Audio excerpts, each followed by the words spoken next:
Salut à tous, j'espère que vous allez bien et que vos fêtes de Noël se sont bien passées. Moi perso, j'ai pris un petit peu de kilos, mais de toute façon, tout va bien, j'aurais plus qu'à rouler pour aller en cours. Bref, aujourd'hui, à l'aube de la rentrée, on se retrouve pour parler d'un animé exceptionnel. Enfin, du moins c'est mon avis. Cet animé, c'est Great Pretender, un animé Netflix qui me faisait déjà de l'œil depuis un certain moment. J'ai donc franchi le pas et commencé la série. Donc je peux vous dire que je ne le regrette pas du tout. Ce pourquoi je fais cette vidéo d'ailleurs. Bref, sans vous faire perdre plus de temps, lançons l'intro.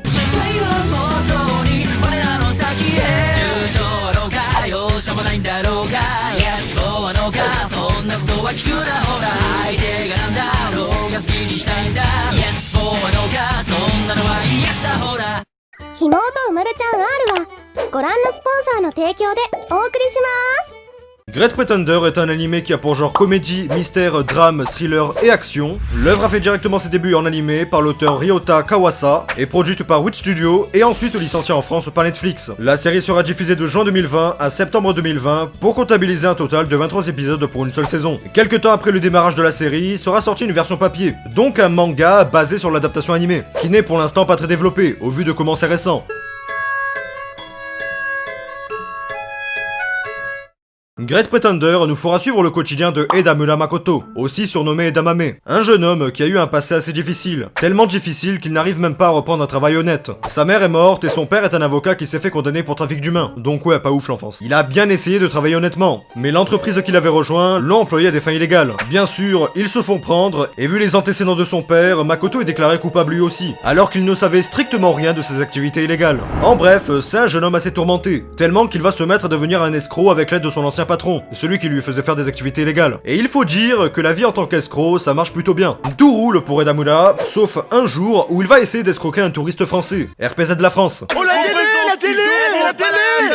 Ce touriste s'appelle Laurent Thierry, et il s'avère que c'est lui aussi un escroc, mais d'un bien plus gros calibre que Makoto. Renommé pour sa persuasion et son charisme, il fait souvent preuve d'une vivacité d'esprit hors norme. En plus, on ne va pas se mentir, mais il pète le feu. Donc l'arnaqueur se fait arnaquer, et Laurent repart avec le porte-monnaie de Makoto. Et on découvre par la suite que Laurent fait partie d'une organisation d'escrocs, ayant pour but de s'attaquer aux personnes corrompues, ayant obtenu leur richesse par pure avidité et au détriment de certaines personnes, de préférence des personnes honnêtes. Alors, après s'être fait arnaquer, je résume, mais il décide de rejoindre l'organisation et d'aider Laurent et ses camarades à pigeonner les malfaiteurs qui profitent de leur argent sale sur le dos de gens honnêtes. Nous suivrons donc leur aventure à travers le monde entier, faire affaire avec de nombreuses puissances économiques pour pouvoir les arnaquer et faire rétablir l'ordre de la bonne morale. Et bien sûr, ça sera hyper kiffant, et encore bien plus que je ne pouvais le croire au début. Mais laissez-moi vous expliquer pourquoi.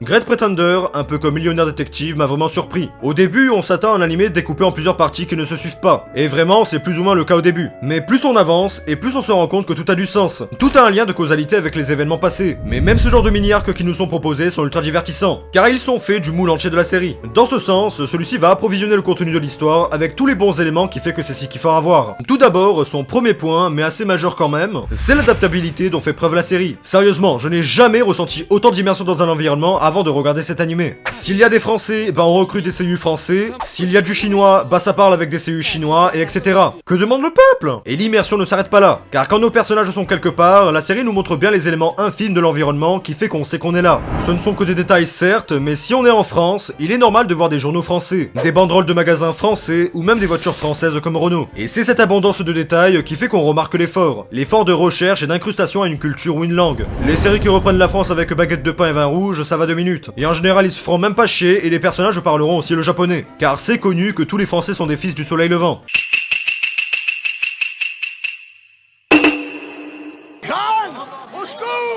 Bref, ce genre d'effort fait du bien, et montre le taf de réalisation qu'il y a eu derrière. On sait que c'est faisable et assez simple quand on a le budget. Et pourtant, ça quel plaisir quand on voit enfin une série le faire. Évidemment, la France ne sera pas le seul pays visité par nos arnaqueurs de talent. Il y aura Los Angeles, Singapour, et j'en passe. Bah il est vraiment passé. Deuxième point, c'est le réalisme omniprésent dans la série. On va parler de trafic, de corruption, d'arnaque, de crimes assez graves. Le père de Makoto qui est condamné pour trafic, c'est normal. On nous montre au début à combien son métier d'avocat lui tient à cœur, et comment la justice est importante pour lui. Et finalement, on apprend pour le trafic, et on est presque aussi choqué que son gosse. Et hélas, c'est des choses qui arrivent. Les criminels n'ont pas toujours la tête d'en être, et plusieurs affaires réelles nous l'auront appris. Beaucoup de réalités et de façons de faire seront montrées comme étant banales, car même si nous ne les voyons pas, elles existent et se font sous nos yeux. Bien sûr, on va éviter de parler de bails trop sombres, mais vous avez compris le principe. Tout ce qui est montré dans la série est réel. En gros, même dans la vraie vie, ça peut arriver. Et c'est même sûr pour certains. Exemple, les résultats des courses d'avion qui sont complètement trafiqués, comme ça pourrait l'être pour des tournois de boxe ou de MMA. Ou bien les gens influents qui se servent de leur crédit auprès des autres pour falsifier, mentir et gagner au détriment de beaucoup de choses et de gens. En gros, oui, le monde d'aujourd'hui est rempli de corruption, mais l'animé ne va pourtant faire que les mettre en lumière. Et ça nous permet de nous sentir plus concernés, car ce sont des choses qui existent et qui font partie intégrante de la société d'aujourd'hui. Dernier point, c'est le kiff pur et dur. Je pense clairement que cet animé est d'une beauté incroyable. Il arrive à prendre les bons côtés des dessins animés américains et de les incarner sous une forme d'animé japonais. Et ça permet de simplement kiffer. En dehors de quoi je me serais intéressé à la course d'avion sessionnée dans cette série. Je me suis sérieusement mis à m'intéresser au marché de l'art et des tableaux, des critiques ou même des relations internationales. Et développer mes centres d'intérêt de façon aussi exponentielle, je dois dire que c'est vraiment pas mal. J'ai même fini par trouver que le mandarin était une langue assez stylée. Je ne vous parlerai pas aussi de la surprise et du suspense que cette série arrive à entretenir à merveille. C'était vraiment dur à chaque fois pour enfin décider d'aller me coucher, sachant que chaque épisode donne envie de voir la suite. J'envoyais toujours des messages à un collègue qui avait vu la série, et je pense que ça défie toute argumentation de ma part pour vous faire comprendre que j'ai vraiment kiffé, et que vous devriez aller le regarder. Et comme à chaque épisode on veut voir la suite, arriver au dernier, c'est un peu compliqué. Mais c'est là que je fais mon apparition.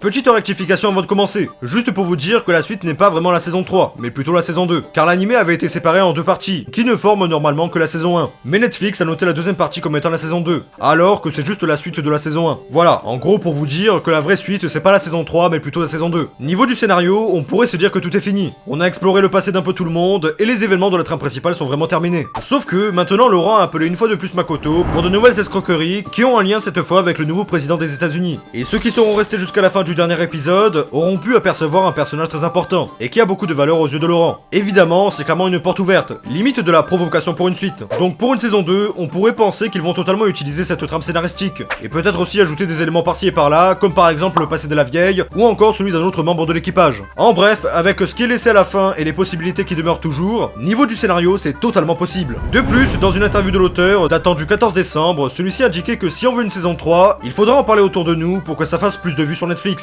En gros, il faut que ça buzz. Je vous mettrai l'interview en description pour les intéresser. En tout cas, on est plutôt sur la bonne voie en termes de buzz, car la série a reçu d'excellentes critiques et était arrivée à se hisser dans le top des séries regardées sur Netflix. Donc je pense que ça devrait aller. Actuellement, dire qu'une saison 2 est pour bientôt serait un poil trop optimiste, car la saison dernière s'est terminée il y a vraiment pas longtemps, et l'œuvre n'a pas encore eu l'occasion de bien faire son chiffre. Et vu que les projets d'animation sont programmés très à l'avance, avec tout le calendrier de Wit Studio, on peut au moins être sûr que ça ne sera pas pour cette année, ou alors dans le meilleur des cas, fin de cette année, donc fin 2021. Mais perso, je n'y mettrai pas ma main à couper. Ce qui est sûr, c'est qu'une suite est très probable. Les animés sur Netflix ont généralement de bons revenus streaming, alors un animé produit avec l'assistance de la société elle-même, c'est sûr que c'est plus rassurant. Après, comme justement c'est Netflix, il faudra être très patient. Je vous rappelle quand même qu'ils avaient confirmé la suite de Be The Beginning il y a 2 ans. Pourtant, sa production n'a été annoncée que récemment, donc tout ce qui concerne Netflix peut être en effet assez lent, mais je préviens avant. Dans tous les cas, si toute information venait à apparaître, comme l'annonce d'une saison 3, je vous en informerai en commentaire, vous avez juste à en laisser un. Sur ce, c'était tout pour cette vidéo, j'espère qu'elle vous aura plu et qu'elle vous aura aidé. Si c'est le cas, n'hésitez pas à vous abonner, liker, partager, ça me ferait vraiment super plaisir. Quant à moi, je vous dis à une prochaine vidéo, en attendant, portez-vous bien, ciao bye.